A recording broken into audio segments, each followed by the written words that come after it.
When turn is ready, we'll begin. Adjust the mics here a little bit.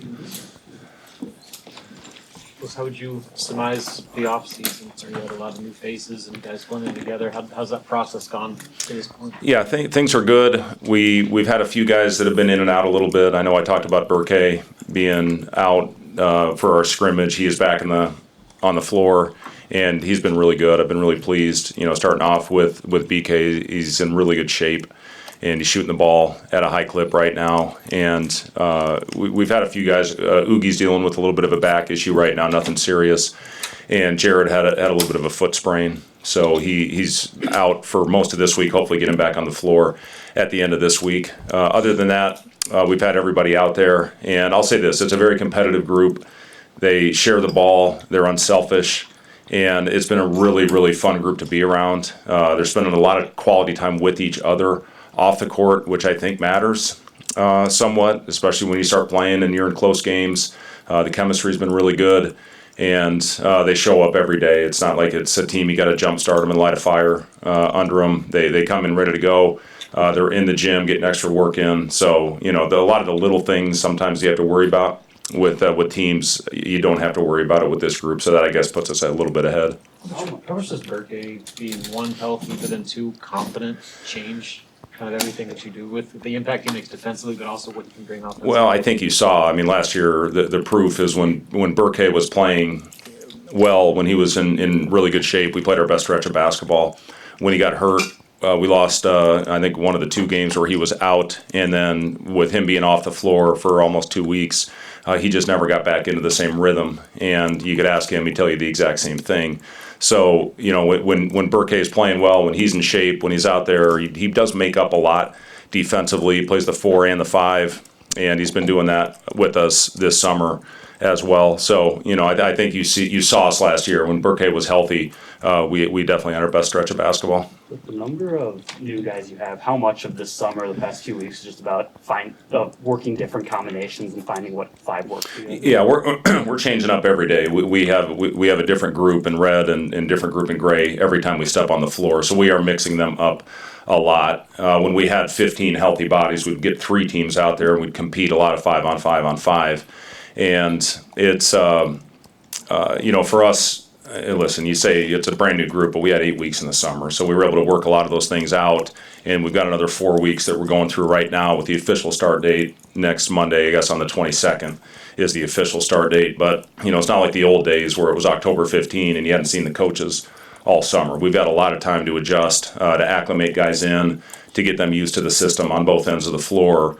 And, listen, we're still working things out like everybody. Those 4 hours go very quickly. And, once we get the 20 hours starting on the 22nd, having longer days out there with the guys and being able to work things more, watching more film with them once we get to 20 hours is an important part of the process. But we've had a lot of time with these guys. But listen, until you start playing against other teams, which our first opportunity will be BYU, which will be a top 10 test. I think it'll be one of the most athletic teams in the country. We'll know a lot more about ourselves. We'll have another scrimmage on Friday. And, again, once you start getting up and down for sustained, we have to take 2 days off in a row, essentially, to have enough time for the scrimmage on Friday. But that'll be pretty much the end to our fall workouts going into, the start of camp on the 22nd. Hey, Coach, we last spoke to you right here.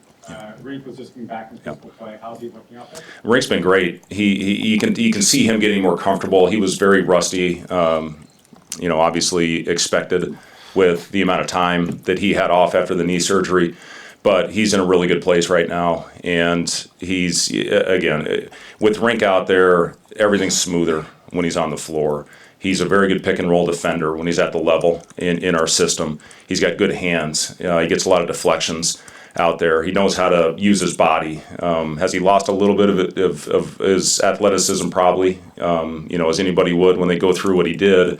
But his timing is coming back, and you can just see the plays that he makes. Not very often does a 6'9" guy lead you in assists, but we missed that last year as a playmaker and a floor spacer as well, creating the open lanes. We've got more easy baskets, more layups than we got a year ago, because a lot of times with our inability to shoot it at the 5, there was a defender at the front of the rim, which took away a big strength, I think, to what the previous year's team was shooting and lanes to the basket. So just everything opens up with Rink on the floor. And listen, the leadership part of it, you can try to lead when you're not playing, but his focus last year was getting healthy and going through the rehab.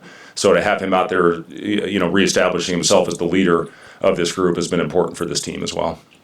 I know you've said some nice things about Frager. What's the key for him over the next month or two? Yeah, I've been really happy with Braden, and for him, the biggest thing is consistency. And he's going to go through some ups and downs, highs and lows. He's 18 years old. I think sometimes you forget that he came in as a 17-year-old freshman, and the decision to develop him and redshirt him. And I know I've talked a lot about this. We debated, do we take the redshirt off when we went through that losing streak, and then we won, I think, 5 or 6 in a row after that. So we kept it on him, but he's.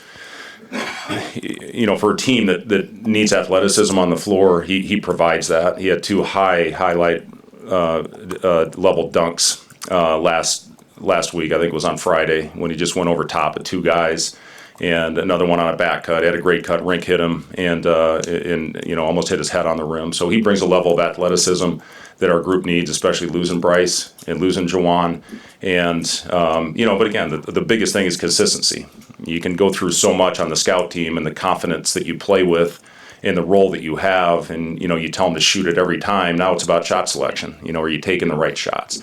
Are you moving on to the next play when it's not there? So those, I think, are all the things that the young players, once they get eligible to play, especially after sitting for a year, will determine how much he's out there. But I've been really, really happy and really impressed with Braden and his mentality, what he's brought to this team. It was emphasis over the offseason to add more shooters. What does that look like in effect? Yeah, it is. I mean, we can have lineups where you have 5 guys that can space the floor, and all of them I think you could call knockdown shooters. And Jamarcus is shooting the ball very well right now. Obviously, Connor and Price and Braden and Rink. I mean, you got 5 guys where they're going to have to guard everybody out there on the perimeter, and then what that does to your offense. Sam obviously is a guy that can knock down shots. Kendall's a guy that shot 42% last year. BK, hopefully he keeps shooting the ball the way he does. Oogie has got a beautiful shooting stroke as well. So yes, that was a big key for us in the offseason, was to improve our perimeter shooting. You saw last year when we shot the ball well, we were pretty damn good.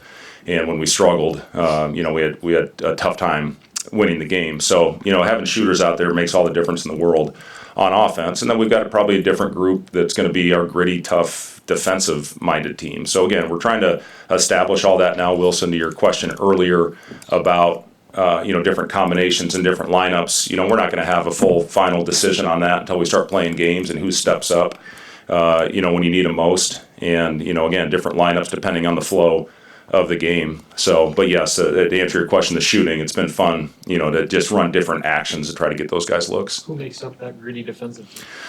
Well, I think obviously you can have Sam out there. Kale is a guy that knows all the spots. I think BK is one of our better defenders. Braden has been very solid on that end of the floor. Rink, is a guy that, certainly has had some big moments for us out there. Jamarcus is a good hard-nosed defender that gave us some really good possessions a couple years ago.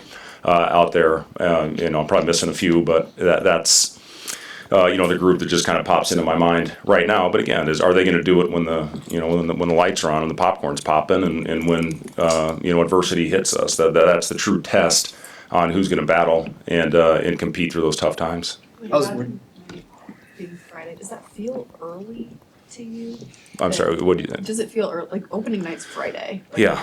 The 15th. I don't know what it is, Amy, but as I get older, everything seems like it's going faster. And I mean, this summer just absolutely flew by. And where's Chattel? What do you think? Maybe he can help me. Sorry, Tom. But yeah, I mean, it seems to go. Everything has flown by. I mean, even 8 weeks in the summer. I mean, we blinked, it was over. And here we are again, and we've got our opening night this week, and it's going to be fun. I'm looking forward to introducing the team and going out there with Amy. And having a great time. Obviously, the weekend and the excitement with what's going on with volleyball and football right now. And Bud Crawford, representing the state and seeing the logo out there after arguably one of the greatest fights that you can have that certainly he's had in his career. And it's just a lot of excitement around the program right now, and it's fun to be a part of. So I'm looking forward to getting rolling with this thing and introducing our guys to everybody that comes out. And hopefully giving them something to be proud of, because I know there's a lot of really proud Huskers right now with everything that's going on in the athletic department and in the state. You've had Casey and Price the last few years late in the shot clock throughout the summer. Have you seen anyone step up in those late clock isolation situations? I don't know if we're going to have that one guy, to be honest with you. And, I think it's going to be more of, getting the ball to rink at the elbow, letting them make a play, cutting, getting back to more of that, which we were able to do a couple of years ago to hopefully get some easy baskets. But yes, do we have that one guy, Bryce Williams? No, we don't. And, we're looking at different guys. Price can manufacture his own shot. Braden can manufacture his own shot. Jamarcus, can get his own shot up. But this is going to be more of a movement. We have very few stagnant possessions, where we get the ball in one guy's hands and let him go to work and let him operate. And this is going to be more of that type of team that has movement, throughout the possession and hopefully make the right plays. How's the transition been for Leo and Quentin as freshmen? Yeah, it's an adjustment. There's no doubt about it, as it was for me, as it was for everybody that steps on campus for the first time. Leo missed a pretty good portion of the summer, but had an unbelievable experience and played great on his national team, which was a really good experience for him.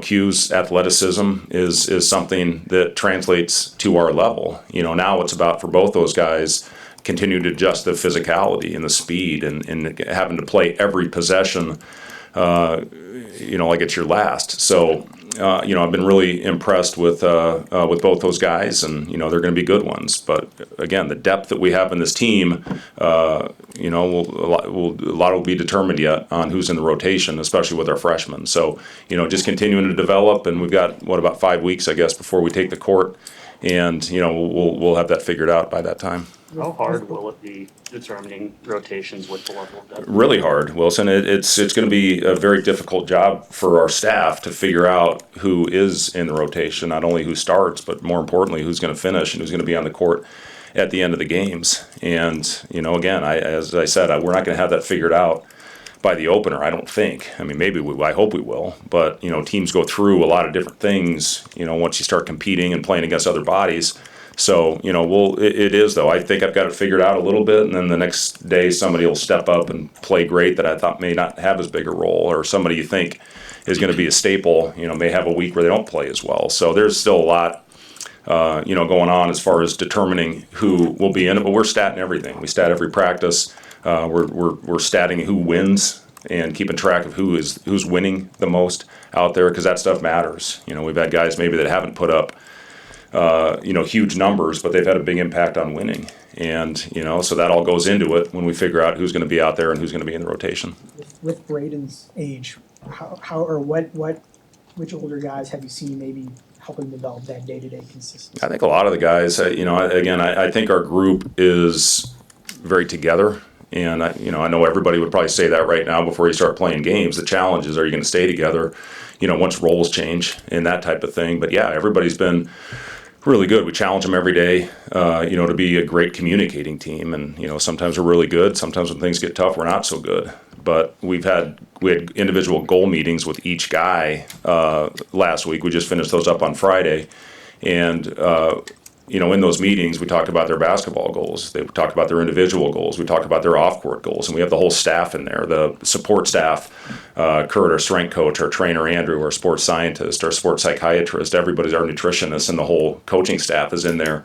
And our job is to hold those guys accountable for what their goals are and to do everything we can to help them achieve those goals, both collectively as a team and individually. So the one thing they all say is communicate, and we got to stay together. Now the proof is going to be, are we going to do that when things get tough? And it can't be lip service. We can't go in there and, I checked the box. I went through my goal meeting with the staff, and now when things go out there, I don't live up to those standards. So, we've done a lot of those things with this group and culture meetings every week and bringing in speakers and that type of thing. So, it's a matter of now, or is that going to carry over, or are we going to do that when times get tough? Coach Matt Will, the player in football, talked about how new facilities and everything around them has helped them be better athletes. I know you're not in the season yet, so maybe this is a question for when the season starts. How have you seen the players been able to recover or use the facilities better to practice better in preseason? Yeah, we do talk a lot about winning the recovery days, and we've got we don't have what this facility is quite over here, but we're in the top. I'd put us in the top 5-10% in college athletics for what our facilities are. They're immaculate, and just how prostate enlarges in the urine. Oh, shit. That's a dilemma. What was can you give me the answer on that? Because I usually get up at about 1 for the first time, and I think it has something. Anyway, I lost track. Where were we? Oh, facilities. Yeah. So anyway, the facilities are unbelievable. Certainly you can ask Connor and our players about it when they get up here, but they do a really good job of utilizing what we have. And we've got hot tubs, cold tubs that they're able to use. We've got a sauna that some of them use, especially when they're hurt. We're able to use the pool. Pablo's been very nice to allow us to use the pool for recovery. We've got a great track right there, and so I'd put our facilities up against anybody. And again, it's important not only to have them, but are you going to use them? And our guys do a good job of that. What are your thoughts on Connor's photography skills? What do Connor's photography skills? To be honest. They're awesome, Connor. They're really good. Yeah. Is he a photographer? I see he's got a camera all the time. I know that. Oh, he shot at the game on Saturday. Oh, he did. Yeah. Oh, I'll have to take a look. With Connor, I asked about him as well, but he's one of your more visible players. You talk about player leadership. I guess what's his role been in that, especially with kind of coming back to one of the most veteran players? Yeah, and Connor talked a lot about that in his goal meeting. Is being a better leader for our team and being more vocal and helping guys like he's been unbelievable for Braden. And I'll let Braden talk about their relationship. You see the corny handshake they're doing back there right now, but they those guys are. Connor has been very good for Braden in a lot of ways. Not only on the court, but probably more importantly, what is meant to him off the court. But he talked a lot about how he really wants to step up his leadership this year, and I'm proud of him. I think he's done a really good job of that going into his 4th year in college. And listen, when you have louder, more vocal players out there with bigger personalities, sometimes you take a back seat to that. But he knows this year, even with Rink coming back, and even with Sam, going into his 5th year now. Kale's a great leader for this team. Other guys as well, but we're going to need Connor to help us lead through tough times. And how you ascend into that over the course of your career and over the course of your life, what he's doing is going to help him. Once he starts with his professional basketball career after whatever it is this year, next year, if they get a 5th year, yet to be determined. But I'm proud of Connor. Coach. All right, thanks, guys.